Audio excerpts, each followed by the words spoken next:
വർഷം 1994. ലണ്ടനിലെ ഒരു കണ്ണാശുപത്രി. അവിടെ ഡോക്ടർ രോഗിയെ പരിശോധിക്കുന്നു. അതിനിടെ അദ്ദേഹത്തിനൊരു ഫോൺ സന്ദേശം എത്തി. ഡമാസ്കസിൽ ഒരു കാർ അപകടത്തിൽ സഹോദരൻ മരിച്ചു, വേഗം നാട്ടിലെത്തണം. നാട്ടിൽ തിരിച്ചെത്തിയ ആ ഡോക്ടർക്ക് പുത്രവിയോഗത്തിൽ ദുഃഖിതനായിരുന്ന പിതാവ് പുതിയൊരു ചുമതല നൽകി.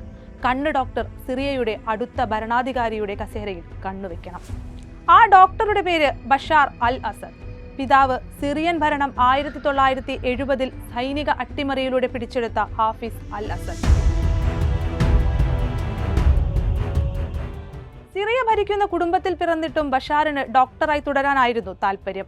പടിഞ്ഞാറൻ വിദ്യാഭ്യാസം നേടി കമ്പ്യൂട്ടറുകളുടെ ലോകത്തോട് ആഭിമുഖ്യമുള്ളവനായി ലണ്ടനിൽ കൂടി. അതിനിടെയാണ് സഹോദരൻ ബാസിലിന്റെ മരണവും പിതാവിന്റെ തിരിച്ചുവിളിക്കലും.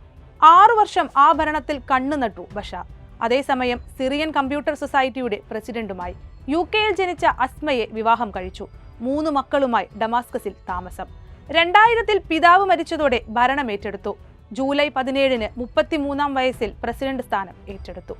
ബഷാർ അധികാരമേറ്റെടുത്ത ഉടൻ നടത്തിയ പ്രഖ്യാപനങ്ങളും സ്വീകരിച്ച നടപടികളും ജനങ്ങളിൽ പ്രതീക്ഷ ഉണർത്തി. പലരുടെ കണ്ണുകളിലൂടെ ലോകം കണ്ട ആ ഡോക്ടർ യുവ തിരുത്തൽവാദിയെന്ന് കരുതപ്പെട്ടു. പിതാവിന്റെ കാലത്ത് ജയിലിലായ ഒട്ടേറെ രാഷ്ട്രീയ തടവുകാരെ വിട്ടയച്ചു. നിഷ്ഠൂര മർദ്ദനമുറകൾക്ക് കുപ്രസിദ്ധിയാർജിച്ച ചില ജയിലുകൾ അടച്ചുപൂട്ടുകയും ചെയ്തു. കണ്ണിൽ ചോരയുള്ളവനായി വിശേഷിക്കപ്പെട്ടു.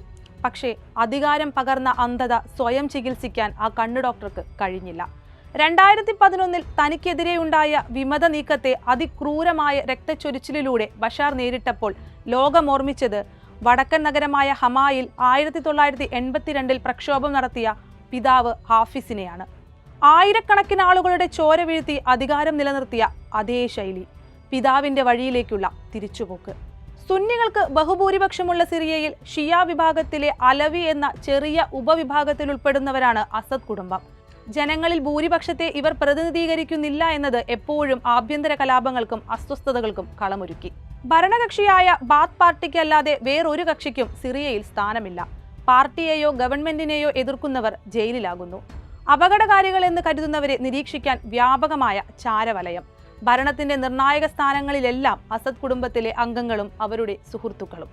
1970 മുതൽ അസദ് കുടുംബം സ്വീകരിച്ച ഏകാധിപത്യം അരനൂറ്റാണ്ട് പിന്നിട്ടും തുടരുന്നതാണ് പിന്നെ ലോകം കണ്ടത്. ക്രൂരമായ പീഡനമുറകളുള്ള സൈനിക ക്യാമ്പുകൾ, വിചാരണയില്ലാത്ത വധശിക്ഷകൾ, 5 ലക്ഷത്തോളം പേരുടെ രക്തം ചൊരിഞ്ഞ വർഷങ്ങൾ, ജനസംഖ്യയുടെ പകുതിയോളവും രാജ്യം വിടുകയോ വീട് നഷ്ടപ്പെടുകയോ ചെയ്യാനിടയാക്കിയ സംഘർഷങ്ങൾ.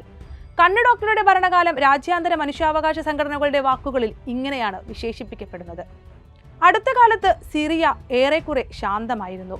ഒടുവിൽ പ്രതിപക്ഷ ഗ്രൂപ്പുകളുടെ സ്വാധീനമുണ്ടായിരുന്ന വടക്കു പടിഞ്ഞാറൻ കാറ്റും വടക്കു കിഴക്കൻ കുർദിഷ് കാറ്റും ചേർന്ന് ഒരു മിന്നൽ ചുഴലിയായി എത്തി.